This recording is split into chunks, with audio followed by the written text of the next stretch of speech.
Om Shri Gurubhyo Namaha. Karma Margam, inner and outer. I keep on repeating that everyone should meticulously observe their appointed duties and do their karma anushtanam as required by the Vedas. They should wear vibhuti, tiruman, rudraksham, kumkumam, and so on. Some people wonder as to why I am insisting on such outer display of religious signs. They believe that outer display is not necessary since seelam or disciplined behavior is dependent on inner attitudes of the mind. Vibhuti and kumkumam are, after all, only outer show. In truth, even these outer signs do some good to the inner self. Bodily outer sections and inner feelings of the mind and heart are directly related. I will give you an example. Somebody, let us say, gets to know that he has won a lottery of 1 lakh. He instantly feels highly elated and thrilled. This is only an emotion. The effect is that his blood pressure goes up. At times, he may be so shocked that he may swoon. The fact that for so and so emotions, breath undergoes so and so changes can be turned around and made to work for you positively. This is done by Yoga Shastra, which delineates specific pranayama techniques for attaining the suitable mental attitudes. Agathin அழகு முகத்தில் தெரியும், says a proverb, meaning that the outer appearance indicates the inner state of affairs. If you are annoyed, eyes redden and lips tremble. When you are unhappy, tears pour out. When you are happy, you start smiling and your teeth are visible. Doing reverse engineering, the great rishis of India's golden past have identified the asanas and mudras to elevate man from the animal levels to divine levels. The military man wears the uniform. You can question if he will not be courageous without the uniform, but the very wearing of the dress does enable him to overcome fear. The outer signs and samskarams and rituals do some good to the inner self. If you wear it only for show, it may not be effective because your intention is awry. But if you do so with a small prayer, telling yourself that you are doing so with the purpose of cleansing your body, mind, and soul, it will have salubrious effect. What do you what you do outside does help the inside. My doing the samskaras or wearing these vibhuti and rudraksham is not something great. I am the head of the Shankara Matham. You will come to me and support me with money and materials only if I do this. So I have to do my regular pujas and conduct various rituals. But in your case, it is different. Your livelihood is not dependent on your wearing of vibhuti. So you can and you should get all the benefits of such outer symbols. Let us wear the symbols, signs, which remind us of the supreme truth and reality. Let us abide with practices which keep us on the right track and prevents us from going astray. Thus, let us cleanse ourselves inside and outside.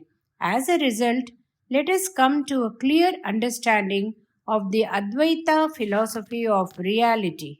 Religious functions. I talk of karma anushtanangal, that is, the observance of various religious functions daily and periodically and on special occasions. A doubt arises as to what is the need for such functions since Atma Anubhavam, that is self realization, is an inner happening. How can these rituals be of any use? Is their question. Yes, it is true that Once you have had a glimpse of your inner real self, there is no need for any functions or rituals anymore. But if we sincerely test ourselves as to whether we have even a trace of what is the inner true being, we will know as to how farther away we are. Having gone through many lives, having accumulated a whole lot of good and bad karma effects, all those smells are deeply embedded in our memory, ready to be recalled. We also know who we are, but that jnana is covered under debris.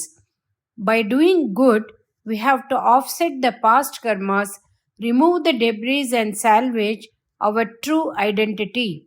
Till all the negatives are cancelled out by the positives, till nil balance is achieved, we remain under ajnana. Till then, we need these functions and rituals and should consider them as essential, inescapable, and unavoidable necessities. So, for the common man, all these drills of actions are important. Other than taking us forward on the inner journey, they have the important usefulness of keeping us on the rails, so to say. Some apparent fringe benefits can be identified. When you do things in a certain order, we learn to focus our attention on the matter at hand. Attention to one to the exclusion of others teaches us concentration and conservation of efforts. Through do's and don'ts, in keeping fast, in dress, in the way a ritual is conducted, we learn discipline. We learn to deny or at least delay self gratification. We learn hard work and willpower individually and organizational capabilities collectively. By subjugating our will to the common goals, we learn humbleness and humility.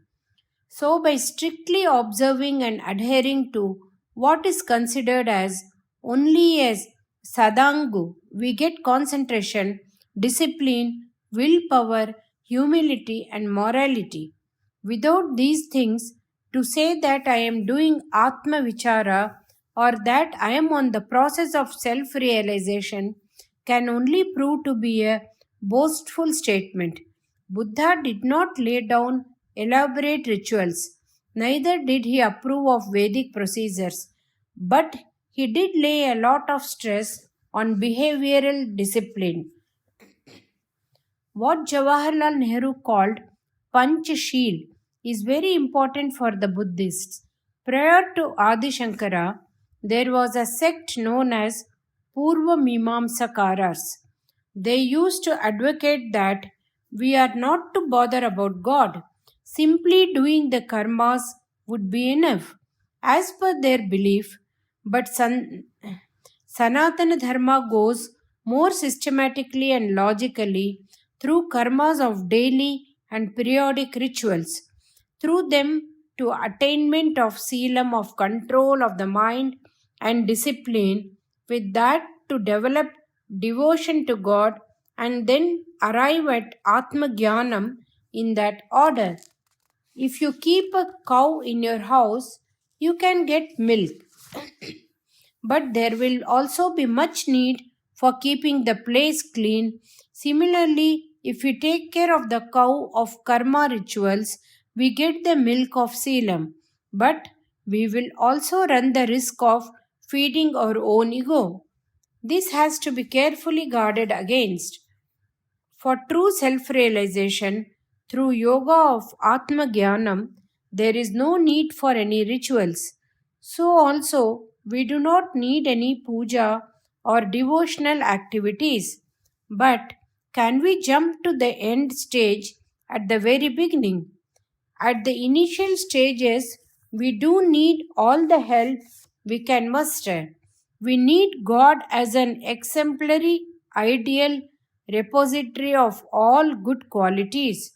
We think of God as the natural wholesomeness of all that we cherish and admire, such as beauty, power, knowledge, capability, mercy, compassion, and grace, with no chance of any derogatory qualities. With the passage of time, thinking the lovable qualities of our beloved God, our own negative qualities get dissolved and we become what we cherish and adore. In conclusion, let me emphasize these rituals have an important role to play in our life. They take us to Jnana Yoga through Karma Yoga.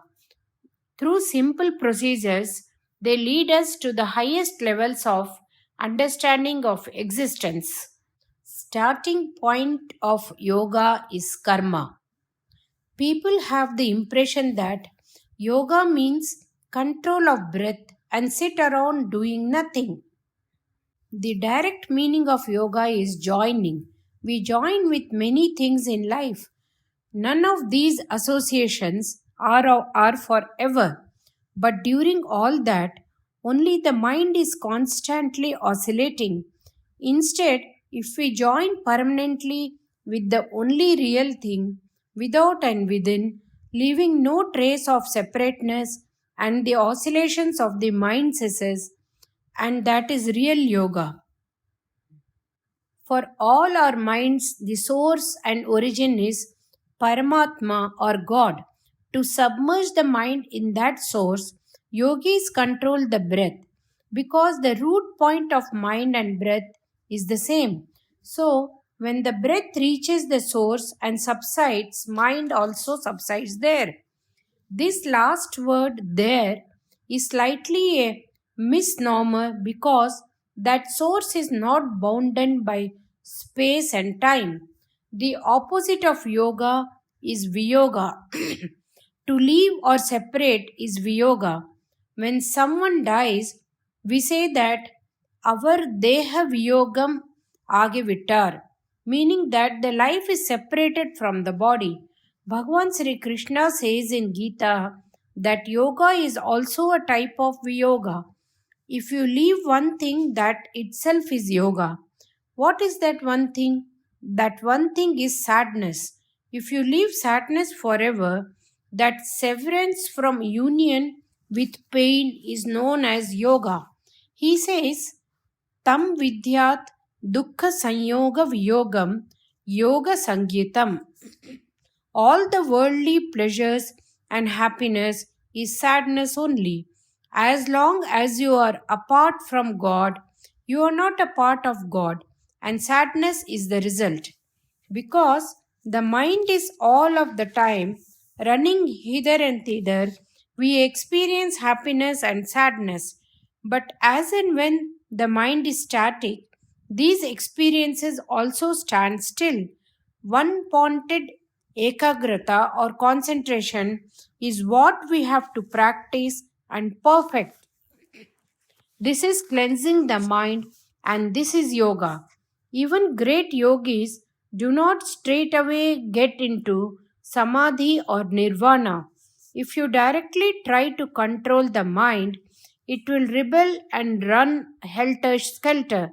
But instead, if you get involved in some activity, the oscillations of the mind lessen.